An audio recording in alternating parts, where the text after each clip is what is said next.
Tonight on CBC Vancouver News. You know, but you can see this window's basically ready to fall out. You put your finger through there. That window's broken. 1 year later, anxiety and PTSD lingers as the province pledges to keep supporting those hit hard by BC's floods. That if there's a longer wait for medical imaging, the cancer could progress. Increasing wait times for cancer testing and the worry over how many are falling through the cracks. Plus, BC superstar Ryan Reynolds and his hope to buy an NHL franchise. This is CBC Vancouver News.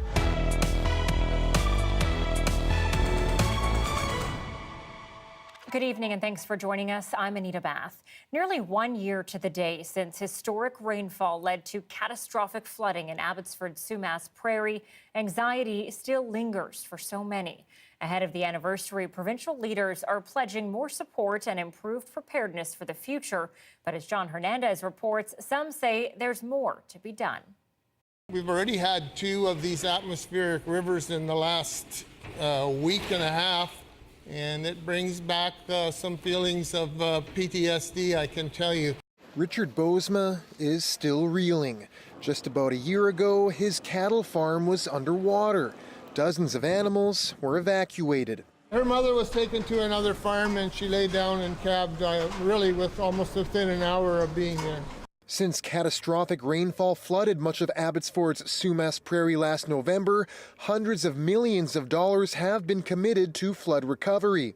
There's been close to 800 payments that have gone out to 370 farmers for things like shelter, fencing, animal feed. Just days ahead of the flood's anniversary, provincial leaders are promising to stay the course as many farmers still struggle. We know that we aren't at recovery yet.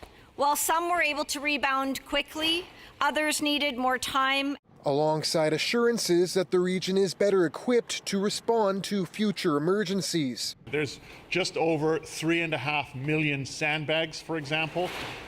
There is 10 kilometers of tiger dams. I was out here in a boat and it was still that high. I should have nightmares of what I saw and what I went through when I came out here in a boat. It was horrible. But for John Yongema, whose home was then under 2 meters of water, the biggest concern lays on the other side of the border. Much of the water that flooded the prairie came from the Nooksack River in Washington. Farnsworth needs to be knocking on the federal door and making sure that they go to the states and get them to fix the problem on their end. An effort the public safety minister says is happening. The solution to the Nooksack is very complicated, and it is going to take both the federal government in Ottawa and the federal government of the United States. A community on the mend, one that hopes its leaders will learn from a once-in-a-century disaster. John Hernandez, CBC News, Abbotsford. Well, there's still no deal to boost federal health care funding to the provinces. Health ministers from across the country were meeting in Vancouver today, but as Lindsay Duncombe tells us, talks ended with both sides pointing fingers. Just a few blocks away from the hotel where Canada's health ministers are meeting, a walk-in clinic. Christine Kelber has been here 3 times because of mysterious pain. Usually you don't get to speak to the same doctor if you want to speak to someone right away, so you have to sometimes talk to someone who hasn't seen you before. You have to explain everything again. The provincial health ministers are asking for billions more in annual health transfers to fix the system. After a first day of warm and fuzzy talk, familiar conflicts emerged. Quebec doesn't want any strings attached to new federal funding, and the Prime Minister questioned how provinces are spending their cash. They don't have any more money to invest in health care, and therefore they need money from the federal government, while at the same time they turn around and give tax breaks to the wealthiest. Then it got worse. At lunchtime, the premiers put out a statement saying there was no progress. Planned announcements on labor shortages and data sharing were scrapped. And the federal government chose to withdraw participation from both the communique and from a joint press conference. I want to say that I find that disappointing. All that premiers keep saying is that they want an unconditional increase in the Canada health transfer sent to their finance ministers. That is not a plan.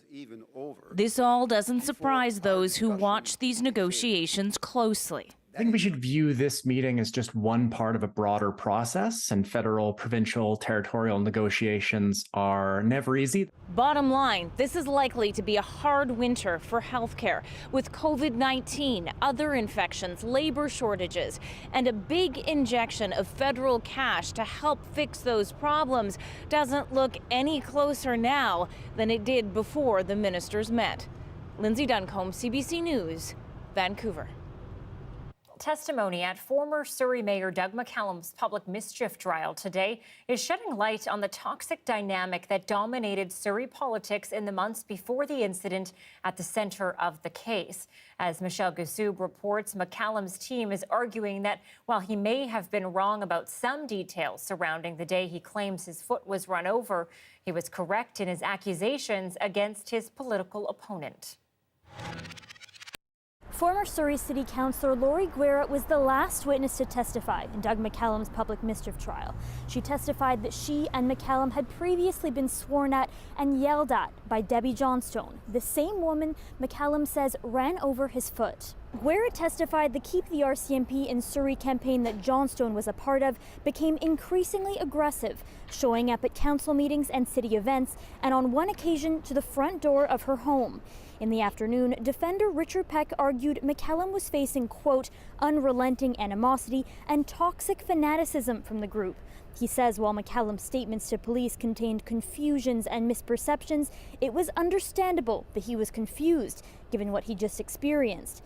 Peck also honed in on one section of McCallum's original interview with RCMP, showing that while the former mayor urged police to access video of the incident, he also appeared confused about some of the details of what happened. He pinned me right here, and then and touching me, and then just screamed blue murder, and then she turned this way, and that's where she ran over. Like it looked like she purposely wanted to just clip me or something. Peck argued McCallum fully cooperated with police, providing evidence like his shoes, his medical records, and pictures of his feet. Peck argued that given the political context preceding the incident, McCallum was correct in his accusations against his political opponent. The Crown expected to make its final submissions in this case tomorrow morning. Michelle Gassoub, CBC News, Surrey. Indigenous veterans were honored at a ceremony in Vancouver this morning. Dozens of vets, military families, and police marched down East Pender Street and stopped to lay wreaths at Victory Square. It's the first time the event has been held in person since the start of the pandemic, and those who attended say the sacrifices of Indigenous vets are unique. Take a listen.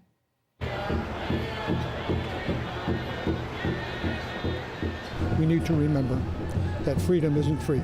Being here today, just in respect to my own family's history of military service, World War II, Vietnam, Korea, peacetime as well. Well, as an Aboriginal veteran, I served 11 years in the Royal Canadian Air Force, Canadian Forces. My father, Hector, World War II veteran, residential school survivor, he served in Italy, overseas with the Westminster Regiment. I still feel reluctant coming out because we're still alienated by our own country. He left for 30 years. If he had returned home at 78, I would have been, my brothers and sisters and I would have been sent to residential school. So those are the reasons why it's necessary to acknowledge the different role, the important role that First Nations, Inuit, and Métis veterans serve. It took me 2 years to get my status back when I left the service, to get my status back as an Indigenous person. I had to give it up when I joined the service because I had to swear an oath to the Queen.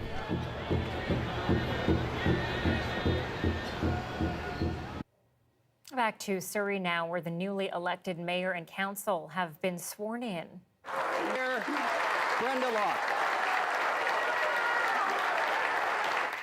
Mayor Brenda Locke received her chain of office to many cheers last night. She beat out embattled incumbent Doug McCallum by fewer than 1,000 votes.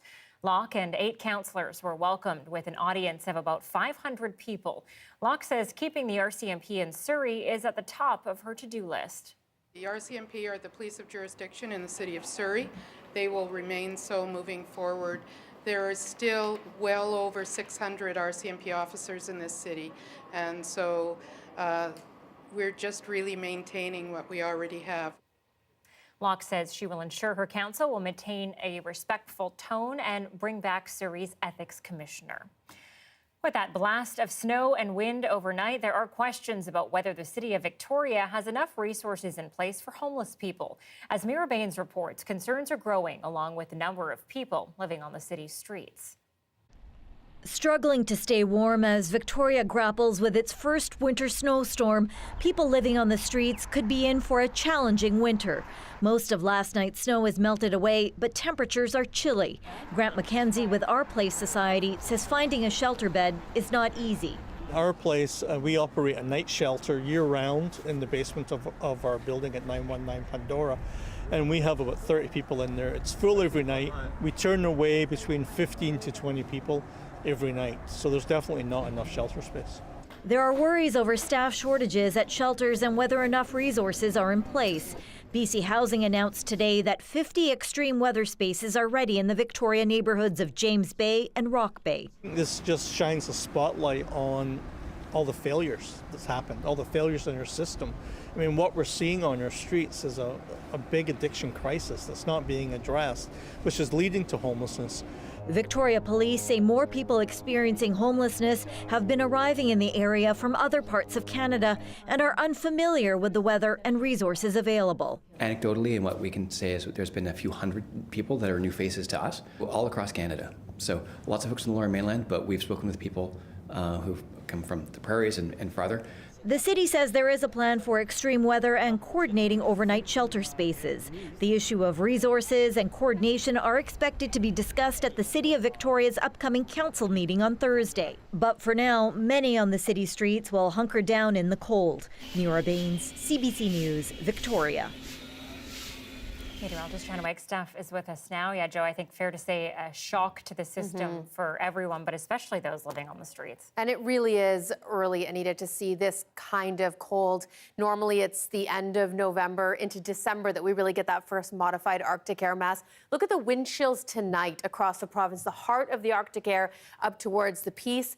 Those temperatures are being filtered down towards the coast. So right now it's feeling like just above the freezing mark for Vancouver. Tomorrow morning, that wind chill across Metro Vancouver will make it feel like -10. So dangerous levels tomorrow morning, and temperatures will be in the -20s for other parts of the province. So it's clear but cold. Again, those northeasterly winds are racing towards the coast. We still have that Arctic outflow warning in place for Terrace and Howe Sound. Also looking to see those northeasterly winds under a wind warning.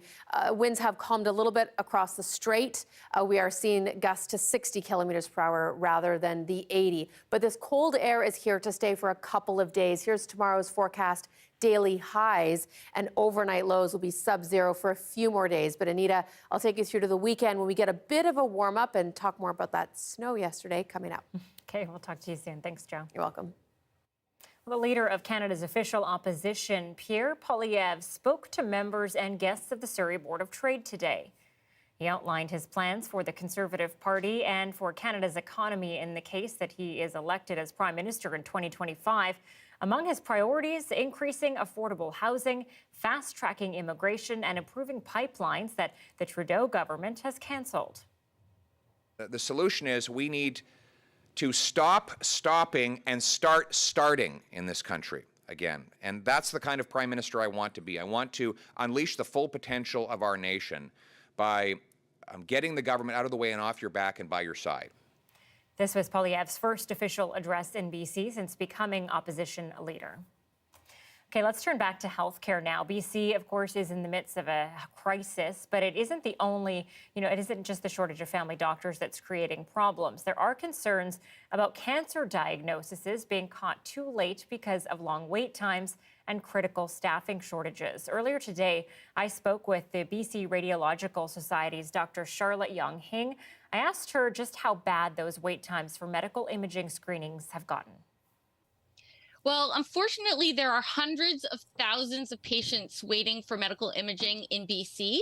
Medical imaging are tests such as X-ray, ultrasound, mammography, fluoro, CT, MRI, and procedures. So these are the studies that are done after you may be called back from a screening study that's abnormal. Some of the waits for the workup imaging can be 4 to 6 months in some places. The screening study wait is actually not too bad. You can usually, for example, get a screening mammogram without much of a wait. But if that mammogram is abnormal, the wait to find out whether or not it's actually totally normal and you can go back to your normal life, or whether you have cancer that may require extra appointments, extra imaging, surgery, that wait can be months long. How vital are those months? Because if someone has cancer and it's progressing and you're having to wait that long, what could happen? Well, we know the natural history of cancer is to progress. And we know that timely access to medical imaging saves lives. So we can extrapolate that if there's a longer wait for medical imaging, the cancer could progress if it's cancer, and the treatment required would be more aggressive. The cancer itself would be more aggressive, and the patient's quality of life would be more adversely affected by both by the cancer and the cancer treatment. Do you think that we are seeing, a situation where it's too late for some patients? I'm not sure if it's too late, but we don't know, because we don't know what it would have looked like if we had imaged them months before. So if we have a patient and there's cancer that's spread everywhere, we don't know if it would have looked the same if we had imaged them months before. How has this gotten so bad in British Columbia? It is due to a number of issues. Number one, there's a critical shortage of medical imaging technologists. Those are the people who create the images, the medical imaging images that are then read by radiologists. Without medical imaging technologists, there is no medical imaging. BC has fewer medical imaging technologists per capita when compared to the entire country, all the other provinces. So when we compare our number of technologists per capita, we are lacking 1,400 medical imaging technologists when we want to compare to the national average. And I promise you that the other provinces that make up the national average also think that they don't have enough technologists. So what's the solution here? Because you've written a letter to BC's health minister. What needs to happen right now to fix this? So there are 4 key areas that we've identified and one of them is the critical shortage of medical imaging technologists.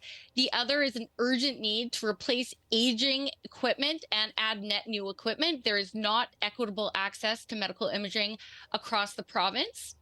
And excessively long wait times for breast imaging, partly because of these things. And the community imaging clinics that suffer very similar overhead changes since COVID-19 need emergency support. They are the clinics that are not associated with the health authorities or the hospitals, and they do over 50% of the work in the province. And if they were to close their doors, it would be catastrophic, because those patients would then flow into the health authorities, which are already overwhelmed with patient wait times. Dr. Charlotte Young-Hing is the president of the BC Radiological Society. Thank you. Thank you. Calling for change after a police officer dragged her by her hair. After the break, the young BC victim speaks out.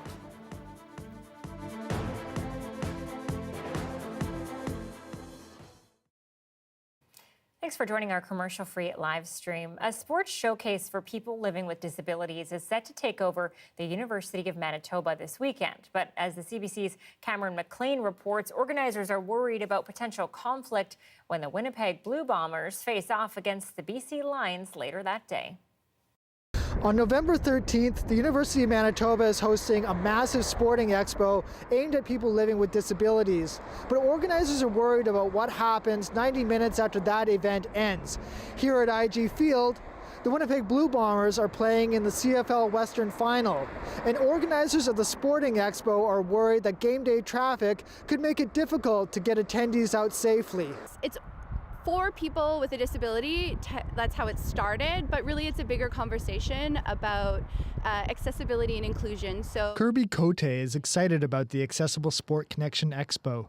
The visually impaired athlete is helping to organize the event, showcasing 28 sports adapted for people with disabilities. The event booked space at the university back in August, and November 13th was the only date that worked. Organizers knew there could be a conflict with the football game, but when they reached out to the team to try to coordinate parking and pickup after the event, Cote says she was disappointed with their response. You know, the only option that they were open to was that we would just end our event even earlier than we already planned, and we had already planned to end our event early to accommodate the game and the parking fee. Cote had hoped the team would designate a spot where Expo attendees could be safely picked up. So far, she says there's been no further help from the Bombers. CBC News reached out to the team for comment, but did not immediately receive a response. The possible confusion over transportation has this wheelchair sports advocate worried some people might choose to just stay home. Well, it seems disappointing to me because both of the Blue Bombers and the University of Manitoba talk about inclusion and access and diversity, but when push comes to shove, they're not doing that in action. A spokesperson for the university said it isn't involved in parking arrangements for either the Sport Expo or the football game. Cote says she hopes people choose to come to the expo and suggests people come early to avoid any issues with traffic. Cameron McLean, CBC News, Winnipeg.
A Kelowna RCMP officer has pleaded guilty to assaulting a nursing student at a UBC Okanagan dorm during a wellness check. The victim says changes are needed to the way authorities deal with people suffering from mental health issues.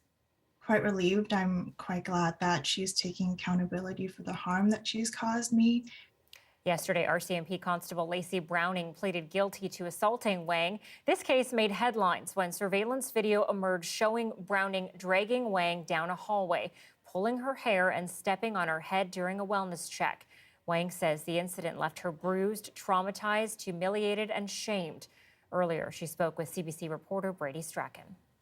I think a lot of people kind of realize that these assaults by the police and RCMP and those meant to serve and protect us are happening. And I think there was just overall really public outcry around how this shouldn't happen. There should be accountability, and those who, commit these crimes against citizens should be held accountable. So after the incident, I was able to get the help that I needed. I graduated university, and right now I'm working in psychiatry as a registered nurse. And it's really rewarding being able to help people when I've had firsthand experience struggling with mental health, and also having a lot of friends who also struggle with mental health. It really, brings out the empathy, and that way I'm able to kind of look upon my own practice and see, do I have any prejudices? Those who are mentally ill aren't less than others. And I think it's time that we stand and speak out against the mental health stigma that's been here for so long. This incident has changed my life, and I don't think it's something that I can just leave behind. That being said, ultimately I would like to see her not be RCMP member anymore. That would bring the most peace of mind, knowing that she's not out on the streets and, causing harm to more people. I think overall, what I'm really after is a more systemic change, changing the way that wellness checks are handled, whether that's having a medical professional accompany a police officer, so that way there's a certain level of accountability with the two of them instead of just a single police officer being able to do whatever they wish. If you see something, do something. If, whether that's getting the badge number of the police officer or recording what has happened, it can make a really big difference. I don't think I could be here talking about my justice if it weren't for the surveillance footage that caught everything on camera. The RCMP placed Browning on administrative leave 2 years ago. She'll be sentenced at a later date. Prime Minister Justin Trudeau joined a chorus of Canadians publicly decrying Canada's decision to host a friendly match with Iran in Vancouver a few months back. But new documents show different conversations were happening behind closed doors inside the government's efforts to make the game happen later in the show. And at 6:25, you are looking at a live shot tonight of Washington, D.C., where the future of the U.S. Senate is very much up for grabs. We'll have the latest results from that country's midterm elections coming up.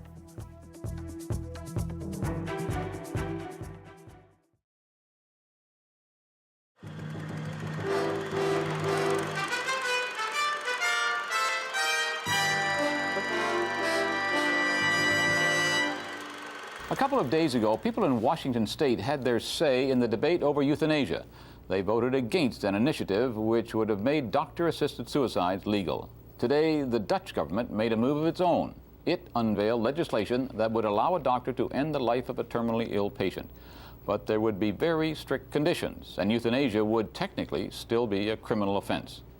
With all the concern about this controversial issue, we asked Ian Hannah-Mansing to find out what's being said and done in Canada. Dr. Peter Jepson-Young has AIDS. It has robbed him of his sight. It has forced him to contemplate how he might die. I decided that if things got to be too much, if I was in too much pain or too uncomfortable, that I would like to have an option to die when I chose. For him, it is a personal debate. But in Canada these days, euthanasia is becoming a more public issue. It's a phrase. Last month, the Right to Die Society held its first meeting. Organizers say polls show overwhelming support for euthanasia, and those supporters are demanding action. Those people in large numbers want a voice, which they have not had before. An opinion poll is not good enough anymore. Okay, can you make a circle like that for me? That sentiment dismays people like Will Johnson from the group Physicians for Life. He says what's needed is better treatment of the elderly, the sick, and more effective palliative care, not euthanasia. Is this the best we've got to offer them a death that may be painless and may be quick, may be sanitized? I think that it leaves out of the equation all of the other things that we are failing dismally at. There are calls to clarify the law on euthanasia. Although sections of the criminal code appear to make it illegal, many legal experts say they have never heard of anyone being charged. 2 cases at this hospital are an example of the uncertainty. A coroner investigated the deaths of 2 very ill patients and concluded each died of an overdose of morphine administered by a doctor. In one case, the coroner said the patient might not have been terminally ill, and added, this case illustrates one of the dangers of euthanasia. Police investigated, but the Crown decided not to lay charges, and officials will not say why. An MP from British Columbia has proposed a new law, a private member's bill, which would allow the terminally ill to refuse treatment and protect doctors from prosecution if they complied. But people on both sides of the issue say this bill probably won't end the debate. Some complain the wording is just too vague, while others point out private members' bills rarely become law. Ian Hannah-Mansing, CBC News, Vancouver.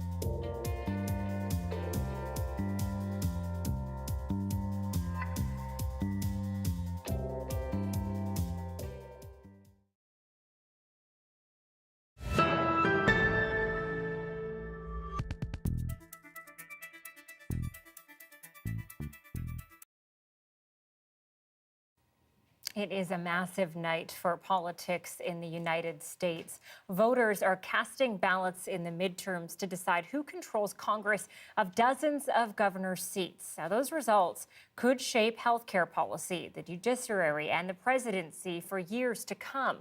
The CBC's Dan Burrett joins us live with a look at 3 key races. Dan? Anita, let's start in Pennsylvania, a battleground state. Polls are now closed there. Democrat John Fetterman is fighting for a Senate seat against Republican and former TV doctor Mehmet Oz. This election could decide who controls the Senate. A party needs 51 out of 100 seats to control that. Democrats controlled it earlier. Now, rising inflation and concerns about crime linger in this state. But it could take several days to get a result here, as absentee and mail-in ballots are actually not counted early. It could take some time.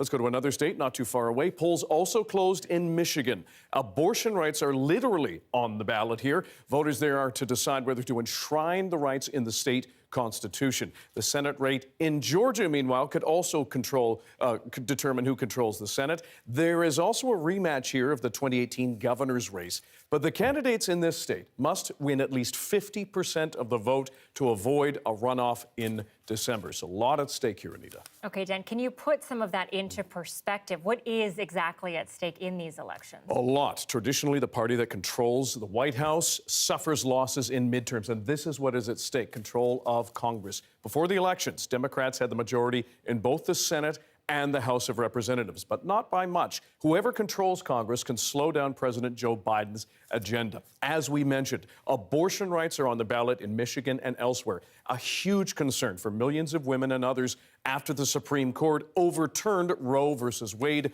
leaving abortion rights up to states. Meanwhile, President Biden is facing challenges with inflation and the cost of living. He has campaigned on concerns that democracy itself is at stake in these midterms, with numerous Republican candidates saying they still don't believe he won the 2020 presidential election, despite scant to no evidence of voter fraud. GOP candidates, meanwhile, have focused on the economy and gas prices, huge concerns there. If they win the Senate, that would hobble Biden's ability to appoint judges. If they take the House as well, that would likely trigger investigations into President Biden and his family. And in the midst of all this, former President Donald Trump is widely expected to announce he's going to run for president again in 2024. This would be his 3rd bid. He says he will make a big announcement next Tuesday in Florida. Now, for up-to-date results, and there are lots of numbers going around, check cbcnews.ca, and our colleagues at The National have full coverage for you. Check that out after this newscast. Anita. They certainly do. Dan Burrett live for us tonight. Thank you. A soccer match that never happened is raising questions about Ottawa's judgment. Now, last May, Soccer Canada was supposed to host a friendly game with Iran here in Vancouver. That is until relatives of those killed on a flight downed by an Iranian missile complained. Prime Minister Trudeau also condemned the game, but as Ashley Burke explains, behind the scenes, government officials were continuing to discuss special travel exemptions. As Canada was gearing up for a World Cup warm-up match against Iran, controversy was growing. Even the Prime Minister denounced Canada Soccer's plan. It wasn't a very good idea to invite the Iranian soccer team here to Canada. But CBC News has learned that days later, government departments continued discussions behind the scenes about facilitating the match. An earlier email shows Global Affairs had raised concerns if visas are not issued, Iran could launch an official complaint against Canada Soccer, and it could argue that Canada should not host the World Cup in 2026. It's not acceptable for us.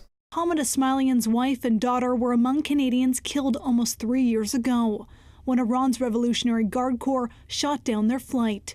He was among the families writing letters demanding the match be called off, over concerns Iranians with ties to the Revolutionary Guard could be part of the delegation. We knew that IRGC is usually part of the team going to any country that the national teams in Iran go. In fact, the government received 58 visa requests from Iranians, including officials who were not players on the team, a higher number than expected. Officials even discussed how Global Affairs might have to issue special travel exemption letters to Iran's delegation because of the tight deadline. I think it's shocking. It's a shocking misuse of the national interest letter process. They're meant to be used very sparingly and only in the most important circumstances. An exhibition game against the Iranians certainly doesn't qualify. But ultimately, those letters weren't issued or visas expedited before Canada Soccer called off the match under public pressure. The soccer organization now says that it was a mistake to schedule the game against Iran, and so far has not faced any penalties for calling the match off. Ashley Burke, CBC News, Ottawa. A human trafficking survivor is calling for more education and recognition around exploitation. The young woman says she was a teenager hanging out at a mall in Quebec when she met the man who sold her to human traffickers. Matthew Kupfer has more on the survivor's efforts to warn young people about the risks. Gabrielle Giroux says she was only 14 when she met the man who sold her to traffickers. Il n'y avait pas de signaux d'alarme dans ma tête à cet âge-là. She says back then she didn't notice the red flags. She'd run away from home and the man offered her support, advice, and gifts. Cet homme-là, il m'aidait beaucoup, il m'écoutait. She now knows he was grooming her. He got her to work in strip clubs, and when she told him she wanted to stop, Qui m'a littéralement enfermée dans le sous-sol. Giroux says he locked her in the basement and sold her to traffickers who assaulted her and made her have sex for money, moving her through Quebec and Ontario. Survivor advocates say part of why so much human trafficking activity has been reported in Ottawa and Gatineau is their position along a major sex trafficking route between Montreal and Windsor. This service for youth fleeing trafficking in Ottawa says its emergency bed is always full and there are constant referrals. The youngest youth I've had in my program in the last 6 months is 12 years old. So I've seen an increase in how young they are, and that alone scares me. Wendy G says the situation has become worse since the pandemic began. It has expanded. There's more online presence as well as in conjunction with the traveling from city to city. Giroux escaped from her traffickers when she learned they planned to take her to Calgary. She jumped from a van on the way to the airport, but she still faced an ordeal when she went to police, including a 4-year-long court case. Le processus judiciaire, il est retraumatisant. The Canadian Centre to End Human Trafficking says police agencies have gotten better at working across borders. They want prosecutors to develop other sources of evidence, like financial and cell phone records, to take the burden off victims' testimony. They also say it's important people recognize the signs of trafficking may look like a controlling relationship. For far too long, people were conflating it with smuggling, forcible confinement, and kidnapping, when in reality, it looks far more like intimate partner violence. Meanwhile, Giroux is speaking to young people, hoping she can reach them before it's too late. Matthew Kupfer, CBC News, Ottawa.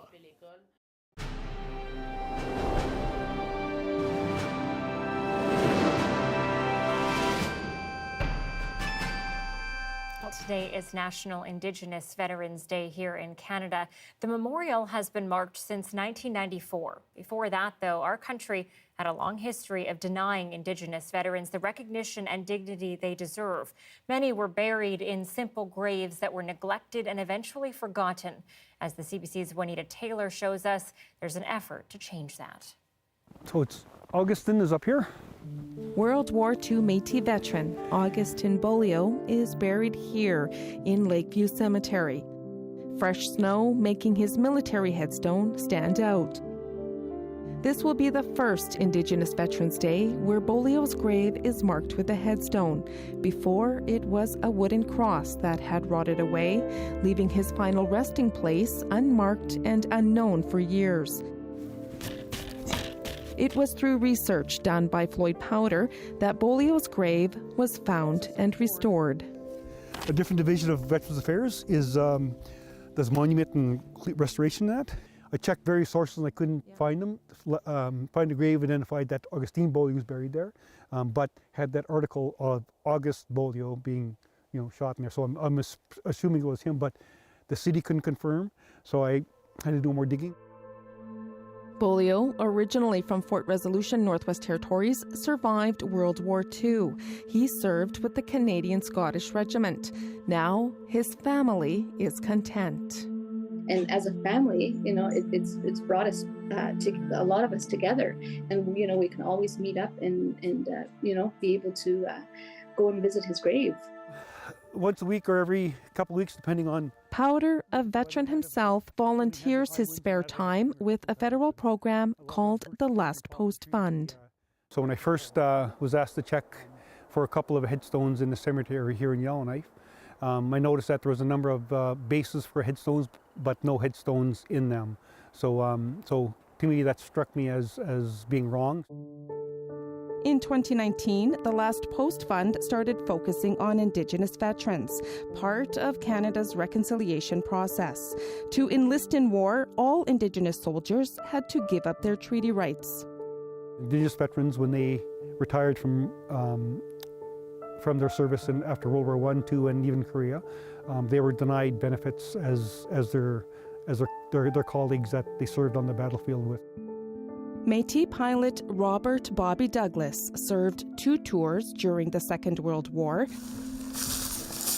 All this water damage, permafrost. He's buried in Bétrakon, Northwest Territories. His grave has also been marked with a military headstone. They were the forgotten soldiers of Canada, forgotten veterans. And now those individuals are going to be recognized for their service. So when somebody walks through a cemetery like this, and they'll see that this person provided service for our country. Douglas died before knowing he'd get recognized for his service to Canada. But just days before he died, he applied for and got his treaty status back. But his life was that of a Métis. He worked hard with the Métis of the Northwest Territories and did everything as a Métis. But for 1 week, he was First Nation. For Powder, he knows more research needs to be done, more graves to be restored. One of the sad things about the overall cemetery is that where Augustine is buried, he was unmarked. There's a whole section in that middle plot there that are unmarked. Unmarked for now. Juanita Taylor, CBC News, Yellowknife. As world leaders discuss climate change at the COP27 conference in Egypt, some Canadian teenagers are getting a first-hand look at what it's like to negotiate for the future of our planet. Highlights from their lesson next.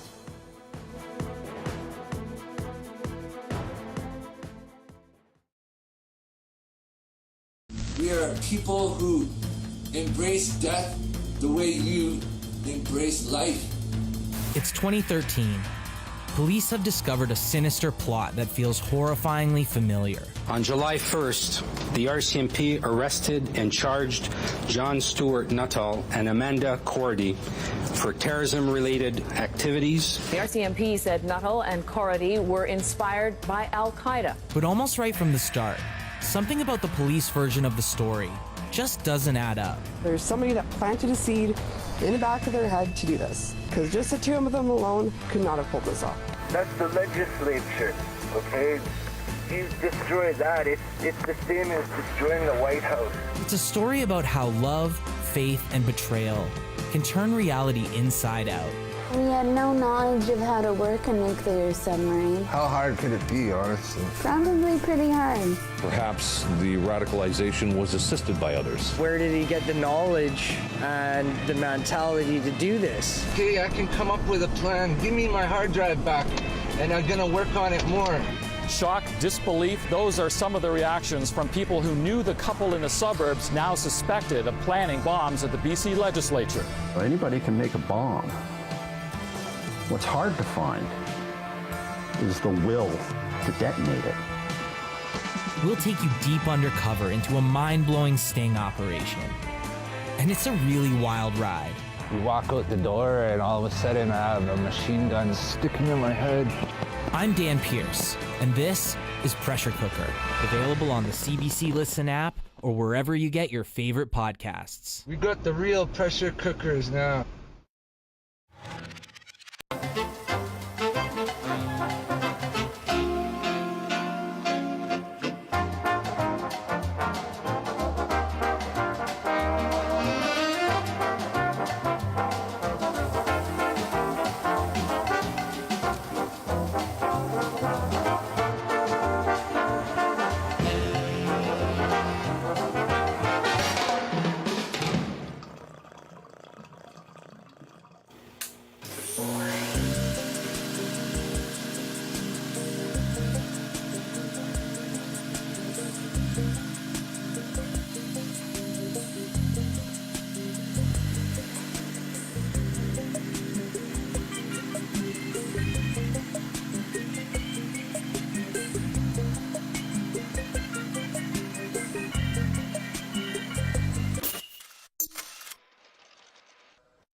Leaders from 120 countries have gathered in an Egyptian resort town to discuss next steps in tackling climate change. So far, the agenda has included ideas around compensation and support for the countries suffering the most. Canada's Minister of Environment and Climate Change says this country needs to do more on that front.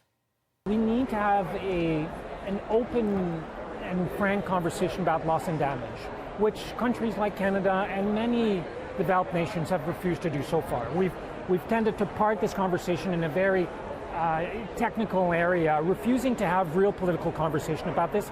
And I've seen it firsthand how incredibly frustrating it is to developing countries and to countries that are feeling we're bearing the brunt of climate impacts.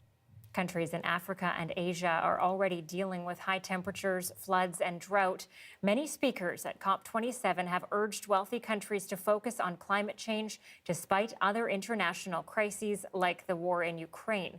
Host country Egypt's human rights record, however, has become a topic of conversation. As Chris Brown explains, it's thanks to a woman who is trying to save her brother, a prominent political prisoner. At COP27, the drive to save the planet collided with host Egypt's abysmal record on human rights, with Sana Saif, sister of the country's highest-profile political prisoner, in the middle of it. I asked her that question, she should answer me. In a chaotic news conference, an Egyptian MP accused her of being a puppet for Western governments. I'm really worried. She told us no one knows the condition of her brother, Ala Abdel Fattah. We don't know.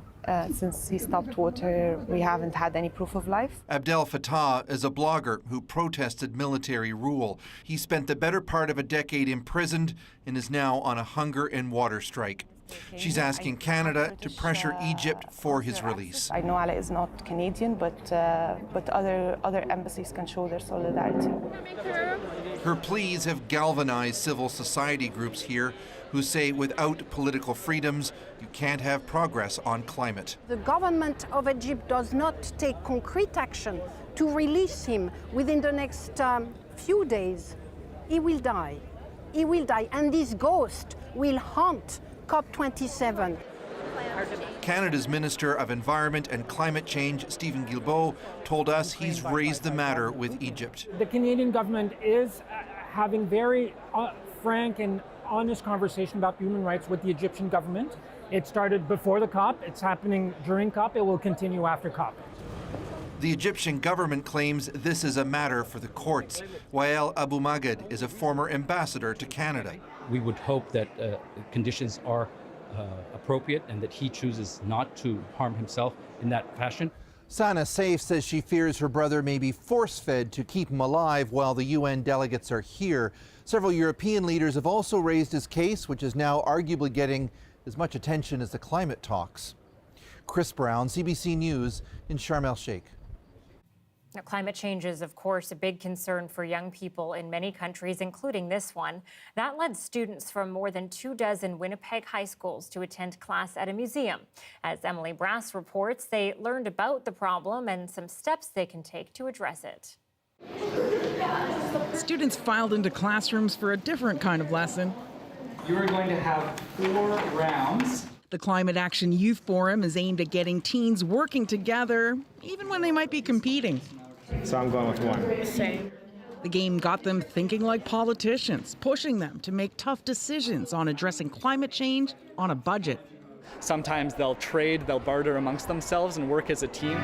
Nature is our greatest teacher. The museum itself is also part of the lessons, showing students how people in the past fought adversity to create change.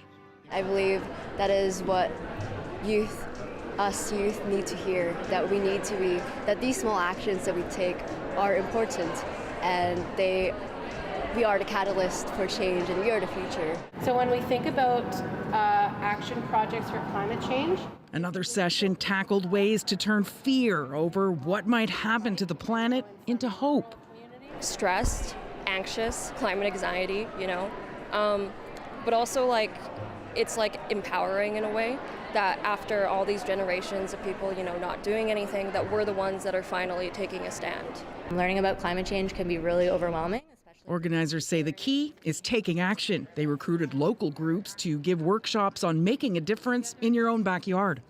When you think about climate change, a lot of times the images that people put up are of, a polar bear on an iceberg, or they talk about sea level rise, and that isn't always relevant to a kid in Winnipeg. It's really important to make the issue real, to make climate change something that you can look out the window and see, so that you feel like it's within your sphere of influence and within your control. Students head back to school with action plans for things like planting trees and promoting public transit. Each school gets a $500 grant to make it happen. Emily Brass, CBC News, Winnipeg.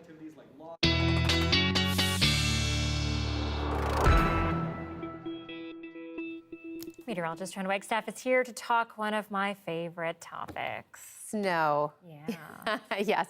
And Anita, this is probably one of the earliest times that we've had snow at YVR in recent history. In fact, YVR, which of course is farther south, lower to sea level, doesn't get snow as often as the rest of Metro Vancouver, but YVR recorded 1.2 centimeters of snow yesterday, and the last time that happened was 1991. Only 4 other times before that since records began. So if you were wondering if that snow this morning was early, the answer is yes. Our first snow isn't until usually the end of November or into December.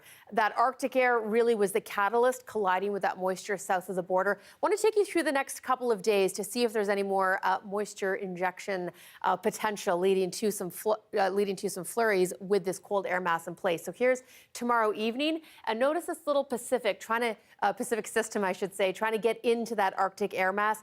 Once it hits that dry air, it really breaks apart Thursday afternoon into Friday. But some snow does get through to places like Prince George, Quesnel, and there is a slight chance we may see some flurries across the south coast. That's Thursday into Friday. We'll have to keep an eye on that. Then drying right back out for the weekend. So not only are we cold, but we're relatively sunny and dry as well. I will watch for fog potential. I don't see it yet, but anytime we get a sinking air mass like this time of the year, we may see some fog. I don't see it yet.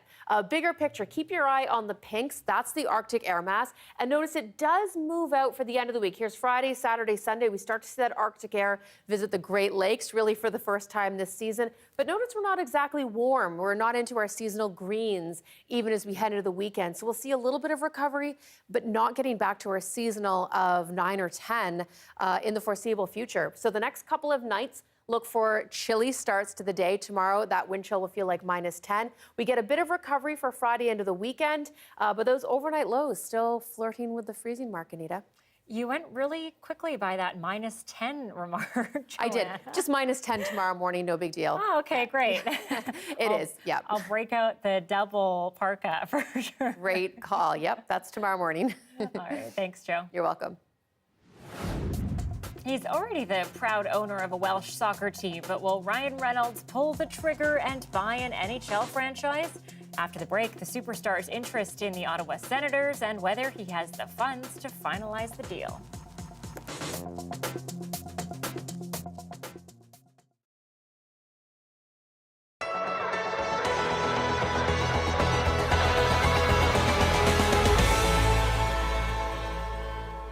Akshat Matta gets ready to give a tour of one of his show homes in the community of Homestead. His buyers these days are usually looking for a main floor bedroom and basement suites to accommodate large families spanning multiple generations. Parents visiting or parents staying together is just, it's a cultural thing. Kids get to live with their grandparents, or if they're visiting, they get to stay with them for longer times. So that's a big reason. He says 70% of the sales he makes are now mostly South Asian families looking for a house where they can all live together. It could be like two brothers, or it could be a family with their parents living together, or parents coming in, like visiting them for like 6 months at a time. So this kind of home fits all different needs. This family moved into their home a few months ago in the northeast community of Cornerbrook. Eventually, there'll be 6 people living here, which is the norm for many immigrant families. All the Punjabi families, or even like the Indian families, they pretty much have their parents here, and most of them are on the visitor's visa. My husband is the only son in the family, so as our culture and tradition, so the family, like the parents lives with the son, so that's why they are here, and they are here most of the time. Prices for multi-generational homes start from the mid-500s for around 1,800 square feet.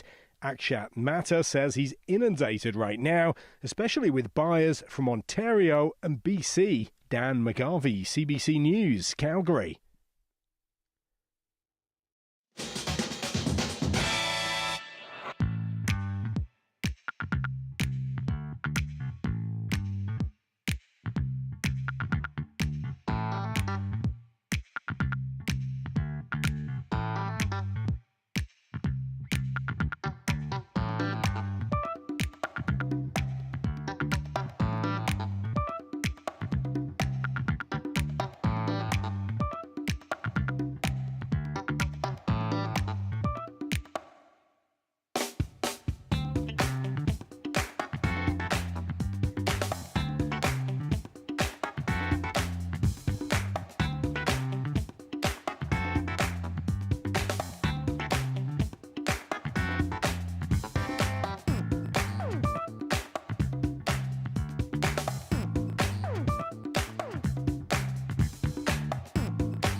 Hi, I'm Amy Bell, and here's what's in your CBC Vancouver inbox.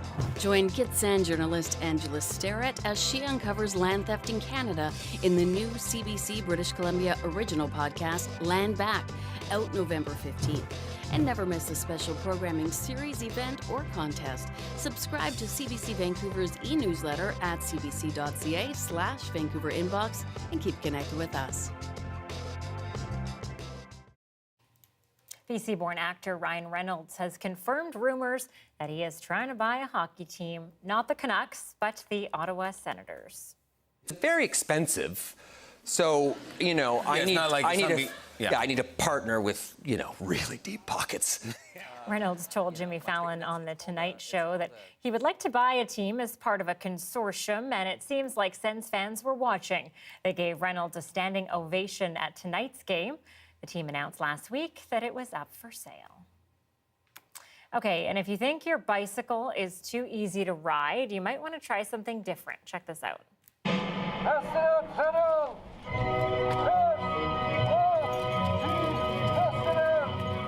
These antique bike enthusiasts gathered in Prague to show off their penny farthings. The bikes, which pair large and small wheels, were popular in the Victorian era. These riders dressed in period costumes as they raced and showed off their skills, in particular balancing. The popularity of these bikes might be long gone, but these daring riders are keeping old traditions rolling along. Fun fact, I am really bad at riding a bike, so I don't think that one is for me. No, thank you. All right, that is it for tonight's show, but I want to leave you with last night's total lunar eclipse. It was November's beaver moon, spotted by some between 2:16 and 3:41 a.m. While the clouds were interrupting visibility at some points, photographer Liran Gertzma managed to get this really beautiful shot. That's it. See you tomorrow.